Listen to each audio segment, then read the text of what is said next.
एक टर्म जो थी ना वो बड़ी इंपॉर्टेंट थी जी, ध्यान से ज़रूर सुनिएगा क्योंकि ये अगेन डिस्कस नहीं होता जी। इसको वैसे टेक्निकल टर्म में जो हम कहते हैं वो तो कंडीशनिंग कहते हैं। क्या कहते हैं जी? लेकिन आपको जो वैसे गूगल टर्म्स में मिलेगा वो माइंड कंडीशनिंग मिलेगा।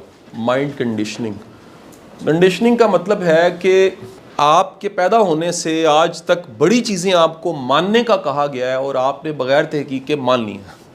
हमारा किसी को ऐसा मानना जिसमें हमने तहकीक या तहकीक की ज़हमत भी नहीं की, उसमें से ज़िंदगी के हर शोबे में कंडीशनिंग हमारी हुई होती है।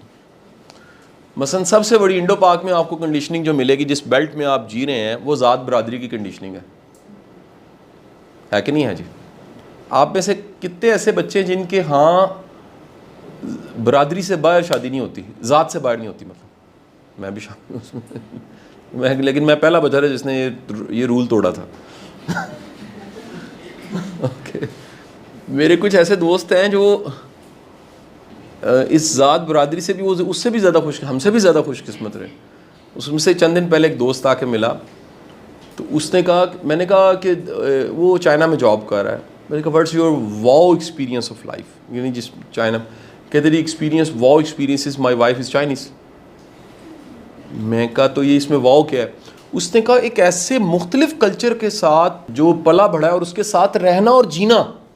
ज़रा एक लम्हे के लिए सोचिए, सिर्फ आपके साथ बैठा 30 मिनट बस में एक साथ बैठा बंदा जो आपसे मुख्तलिफ कल्चर का, उसे बर्दाश्त करना कितना मुख्तलिफ हो। कईयों में इतनी बर्दाश्त नहीं होती। और एक के साथ ज़िंदगी जीना जिसका बैकग्राउंड, जिसका कल्चर, जिसकी लिविंग, जिसकी चीज़ें आपसे क्या हैं, मुख्तलिफ हैं। तो हमारे यहाँ जो कंडीशनिंग है, अब इसको मैं एक डायग्राम से समझाऊंगा, फिर और ज़्यादा बेहतर समझ आ जाए। हम बेसिकली कंडीशनिंग हमारी इस सोसाइटी में इस तरह से है कि ये दो एक्सट्रीम्स हैं जी, एक रॉन्ग है और एक राइट है। मेरा बच्चा एक बात याद रखिएगा, जब तक आप जिंदगी को एक्सट्रीम राइट और एक्सट्रीम रॉन्ग में सोचेंगे ना, आप तंग रहेंगे। जिंदगी का बहुत बड़ा एरिया जो है वो ग्रे है। क्या बोला? मुश्किल बात है कि आसान बात? ये मुश्किल बात की है मैंने, सुनने में आसान लग रही है। इस रूल को, राइट और रॉन्ग और ग्रे के रूल को आप जहां पर अप्लाई करोगे हो जाएगा अप्लाई। मैं आपको इसकी मिसाल, पहली मिसाल देता हूं। आम तौर पे हम जिस माशरे में रह रहे हैं, क्या कोई बिल्कुल राइट है? मैं इंसानों की बात कर रहा हूं। अच्छा, क्या कोई बिल्कुल रॉन्ग है? मैं कहता हूं जिससे आपको नफरत भी है ना, वो भी बिल्कुल रॉन्ग नहीं है, अगर आप वाकई हौसला करके मान जाए तो। ठीक जी। मैंने रात की ना गाड़ी पार्क की, मेरी बेगम साहब साथ ही कोई छोटी सी ट्रीटमेंट करानी थी किसी डॉक्टर से। तो जब मैं बाहर आया ना, तो मेरी गाड़ी के साथ एक और गाड़ी लगी हुई थी। मेरी बेगम ने कहा ये कौन है? मैं कहा ये शीशा उतार रहा है हमारी गाड़ी का। कहती पकड़ो। मैं कहा नहीं, वो उतार चुका है। और वही हुआ, जब हम वहां तक पहुंचे तो एक शीशा उतार चुका था, तो वो उतार के भाग चुका था। तो मैंने गाड़ी में बैठते कहा यार बेचारा कितना मजबूर होगा कि उसके बच्चों को रोटी चाहिए होगी, तो वो इतना मजबूर हो गया कि वो गाड़ी का बेचारा शीशा उतारने पे, बाहर गाड़ी जो खड़ी है एक शीशे के साथ खड़ी है। क्या समझ आई? मैं इसको नहीं कह रहा मेरा फ़लसफ़ा सही है, लेकिन अगर मेरा फ़लसफ़ा यही हो कि उसकी ऐसी की तैसी, ठीक है, तो मैं इतना रिलैक्स होकर लेक्चर नहीं दे सकता, फिर मैं नाश्ता नहीं कर सकता, फिर मैं सो नहीं सकता, फिर मैं जी नहीं सकता। ये जो हम लाइफ को ब्लैक एंड वाइट में, रॉन्ग और राइट में देखना शुरू हो गया ना, यहाँ से काम खराब हो गया। और ये हमारी सबसे पहली जो कंडीशनिंग इस सोसाइटी में होती है, वो होती ही तफरीक की है। We are extremely polarize society, इतना पोलराइज्ड है, इतना पोलराइज्ड है ये, और ये हर लिहाज से हैं। मसलन आप बचपन से सुनते होंगे फलाने इलाके के लोग नहीं अच्छे होते, फलाना ये वाली जो ज़ात है ना, मैं तो वो नाम नहीं ले रहा ज़ातों की और इलाकों के, ताकि मुझे सुनने वाले हर जगह मौजूद है, वो माइंड ना कर जाए। फलानी बरादरी के लोग अच्छे नहीं होते, फलानी ज़ात। हमारे घरों में क्या है, फूफी के मुंडे मुँह ना लाई, माँ है कह रही होंगी, अब्बा कह रहे तेरा मामा खराब है। मामा वो रोंगेगा, ठीक है कि नहीं? तेनू नहीं पता, मैं जानना है। अच्छा, अब ये जो राइट और रॉन्ग में खेलना है ना, इसका सबसे बड़ा नुकसान, अगेन मैं पहला नुकसान आपको बता रहा हूँ, इतना बड़ा टॉपिक है कि कंडीशनिंग को पूरा दिन डिस्कस कर सकते हैं। पहला नुकसान ये, आपकी ज़िंदगी में सुकून कोई नहीं होगा, because you want to see in two colours of life, black and white, right and wrong. जबकि मैंने क्या कहा है यार, खेलने का मैदान 80% पड़ा हुआ है दरमियान में, और ये 10% है राइट। मैं मिसाल दे रहा हूं सिर्फ, वैसे तो 10% भी नहीं, और मैं मिसाल दे रहा हूं कि रॉन्ग जो है वो 10% है, वैसे शायद वो उससे भी कम ही हो, मुमकिन है ये ज्यादा ही हो। और आप अगर सिर्फ इन पे खेल रहे हैं तो आपने 80% को तो गवाया हुआ है। ठीक है जी, क्या बोला पहली बात मैंने कि सुकून आपका गया। So the first conclusion from this is, जो आपकी जिंदगी में लोग होते हैं वो अच्छाइयों और बुराइयों का मजमुआ होते हैं। ये पहला लेसन है जी, इसके बगैर नहीं। अब कोई मुकम्मल गलत नहीं होता और कोई मुकम्मल, जिससे आपको मोहब्बत हो गई है ना, और फ़र्ज़ कीजिए उससे शादी हो जाए, इंशाल्लाह साल बाद पता लगेगा वो कितना रॉन्ग था और आपका डिसीजन कितना रॉन्ग था। ये कोई, क्योंकि हमने, जिससे मोहब्बत हुई उसका बहता नाक भी अच्छा लगता है, और जिससे नफरत हुई हो ना उसका चमकता चेहरा भी बुरा ही लग रहा होता है, उसकी बिल्ली आंखें भी बुरी लगती हैं। ये कंडीशनिंग है ना जी, this is called conditioning. Conditioning का मतलब है बगैर तहकीक के हमने किसी चीज़ को बस फिक्स कर लिया, हमने फिक्स मान लिया जी जैसे ऐसे ही है, कलर यही है जो हमने सोच लिया, ब्लैक एंड वाइट। जबकि लाइफ कहाँ पड़ी है जी, ग्रे में। सही जी। अब आप में से कितने ऐसे हैं जो कोई एक मिसाल दे सकें कि सर ये वाकई हमारी ज़िंदगी में कंडीशनिंग थी, लेकिन ये वक्त के साथ पता लगा ऐसे नहीं। मैं कंडीशनिंग मतलब यूनिवर्सिटी वालों को बता रहा हूँ, दूसरे शहरों वाले एडिडे होंगे ने ना, डे स्कॉलर है नहीं सही होंगे मुंडे, ए लोरिये नहीं ठीक होंगे ऐसे सुनने में आया ना जी। और क्या वाकई ऐसे? अच्छा, जब भी बुरा हो जाएगा ना आपके कहा सही कहा था, लेकिन क्या ऐसा लाजमी है? क्या ख्याल है जी? वैसे तो मैं अक्सर कहता हूँ लाहौर में एक्चुअल लोरिये जो हैं वो थोड़े हैं, बाकी सारे हम क्या हैं जी, माइग्रेशन, कहीं रहते थे कहीं आ गए हैं इधर। लाहौर की आबादी पिछले 30 सालों में जितनी बढ़ी आप सोच नहीं सकते, पहले इतनी आबादी नहीं थी, शहरों की आबादी बढ़ गई है। तो ये क्या हुई है? कंडीशनिंग हुई है। आप कोई मिसाल आपके जहन में आती है कि सर ये कंडीशनिंग थी लेकिन ऐसा नहीं था? मसलन एक बेटी ने, हमारी यूनिवर्सिटी की फ़ीमेल बच्ची ने जो यूनिवर्सिटी पढ़ती है, उसने कहा कि सर इम्प्रेशन ये था कि जहाँ मखलूत तलीम होती है वहाँ बहुत सी खराबियाँ होती।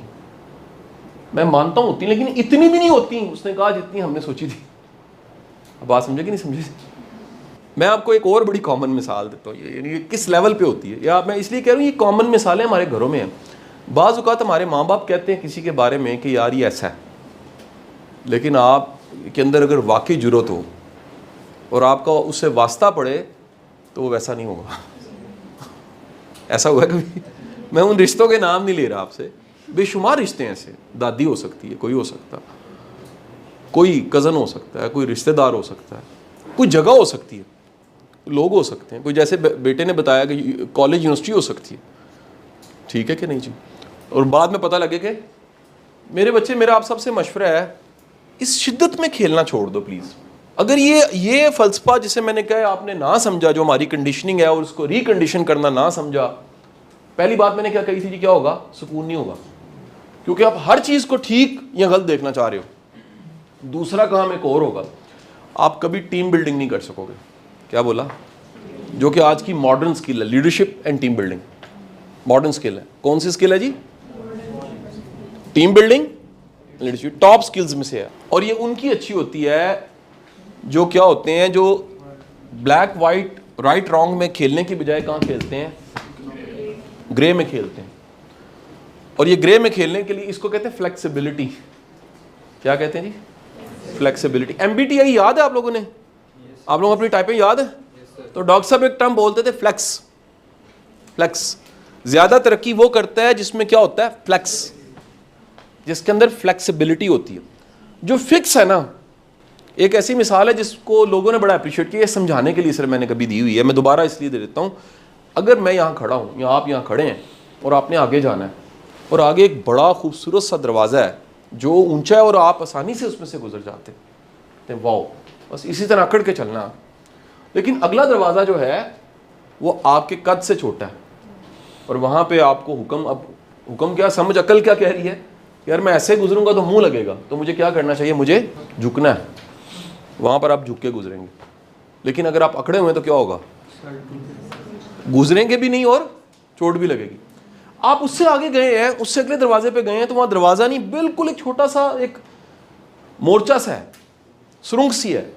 वहाँ पर आपको पता लगा कि मुझे अपने दोनों हाथ ऐसे रख के, घुटने रख के फिर ऐसे गुजरना है। और अगर ऐसा आप नहीं करेंगे, आप जाके टकरे मारते रहेंगे, तो ज़रा गौर कीजिएगा, क्या नमाज में भी ऐसा ही नहीं हो रहा होता?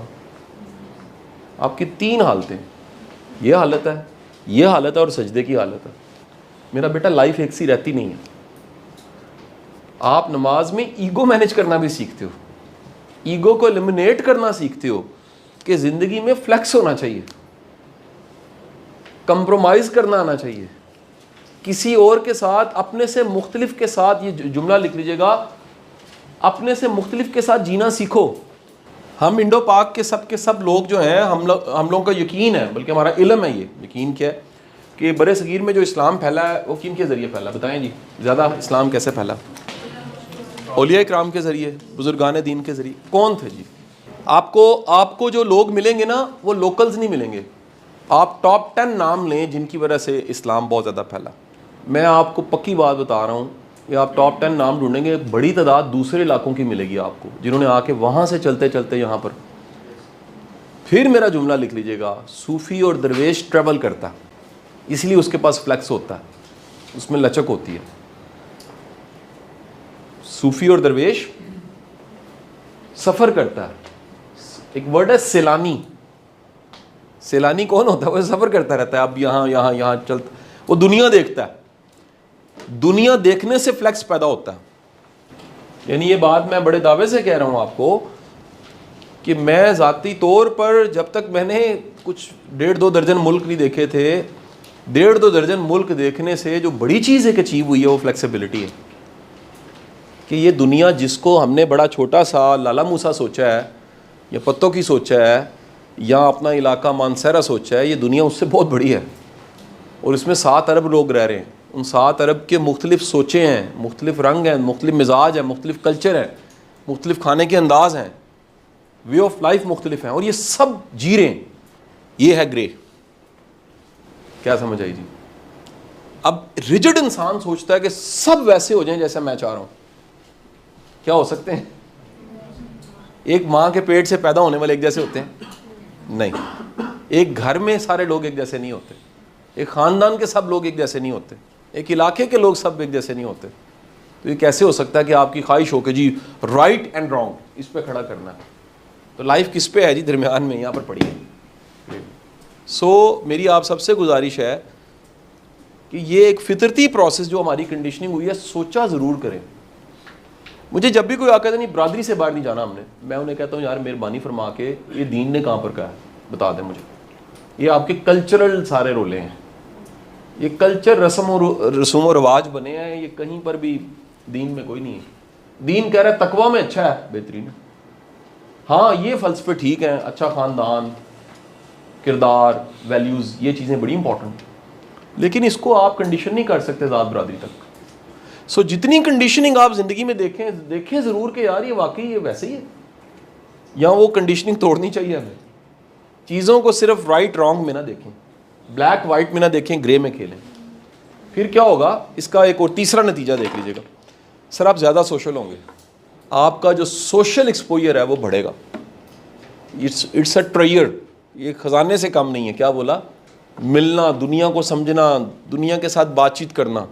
नंबर 4 क्या होगा? कॉन्फिडेंस ज़्यादा होगा आपका, क्योंकि आपका तजर्बा करने का मैदान बहुत बड़ा है। और number 5 the most important thing, the last thing is the opportunity ज़्यादा होंगी आपके पास ग्रो करने की, तरक्की करने की। आप अगर एक महदूद मैदान में ही खेले जा रहे हैं तो उसमें मौके थोड़े हैं, लेकिन आप एक बड़े मैदान में चले गए हैं तो आपके पास मौके क्या होंगे? ज़्यादा होंगे। आप में से किस किस की क्लास में कोई नॉन मुस्लिम है जी? कौन कौन सा ऐसा बच्चा है जिसकी किसी नॉन मुस्लिम से दोस्ती भी है? Good, that's good. आप में से कौन कौन ये जुर्रत कर सकता है कि एक नॉन मुस्लिम के साथ बैठ के खाना खा लें? थोड़ा फ्लेक्स, दैट्स गुड। मेरी आप सबसे गुजारिश ये है, ये जो फ्लेक्स है ये पैदा करें अपने अंदर। ये यार हम लोगों के साथ बड़ा जुल्म हुआ है, हम यहाँ पर काम करने को शर्म समझते हैं और बाहर जाके डिश वॉशिंग कर लेते हैं, यहाँ अपनी प्लेट धोने को तैयार नहीं होते। ये फ्लेक्स पैदा करें अपने अंदर, मेरी बात समझे कि नहीं समझे? अदरवाइज ये दरमियान के 80% को छोड़े बगैर लाइफ बड़ी मुश्किल है।